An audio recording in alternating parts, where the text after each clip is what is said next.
பிரபல பாலிவுட் நடிகர் சல்மான் கானை பாகிஸ்தான் அரசு பயங்கரவாதிகள் பட்டியலில் சேர்த்திருப்பதாக பரவி வரும் தகவல் அதிர்ச்சியை ஏற்படுத்தியிருக்கு. இது உண்மையா? இதோட பின்னணி என்ன அப்படின்னு பார்க்கலாம் வாங்க.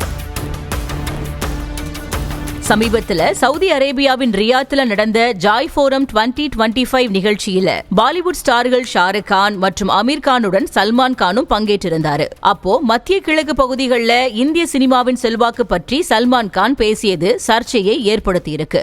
அதுல அவர், நீங்க ஒரு இந்தி திரைப்படத்தை சவுதி அரேபியாவில வெளியிட்டா அது சூப்பர் ஹிட் ஆகும். தமிழ், தெலுங்கு அல்லது மலையாள திரைப்படத்தை உருவாக்கினா அது பல 100 கோடிகளை சம்பாதிக்கும்.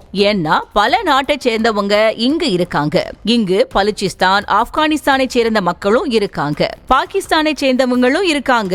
எல்லாரும் இங்க வந்துதான் வேலை செஞ்சுக்கிட்டு இருக்காங்கன்னு பேசி இருந்தாரு. இப்போ விஷயம் என்னன்னா, பலுச்சிஸ்தானை சேர்ந்த மக்களை பாகிஸ்தானை சேர்ந்தவங்களா கருதாம தனித்தனியா அவர் குறிப்பிட்டதுதான் சோசியல் மீடியாவுல பேசு பொருளா இருக்கு. பாகிஸ்தான் பலுச்சிஸ்தானை தன்னோட நாட்டின் ஒரு பகுதியா தான் கருதுறாங்க. ஆனா சல்மான் கான் 2 நாடுகளையும் வெவ்வேறா தனித்தனியா சொன்னதுதான் இங்க இப்போ பஞ்சாயத்து கூட்டிருக்கு. இந்த நிலையில தான் பாகிஸ்தான் பயங்கரவாத எதிர்ப்பு சட்டம் 1997க்கு கீழே வரக்கூடிய 4th ஸ்கெடியூல், அதாவது 4வது அட்டவணையில பலுச்சிஸ்தான் சல்மான் கானை சேர்ந்துள்ளதா ஆன்லைனில் இப்ப புதுசா செய்திகள் பரவி பெரும் பரபரப்பை ஏற்படுத்தியிருக்கு.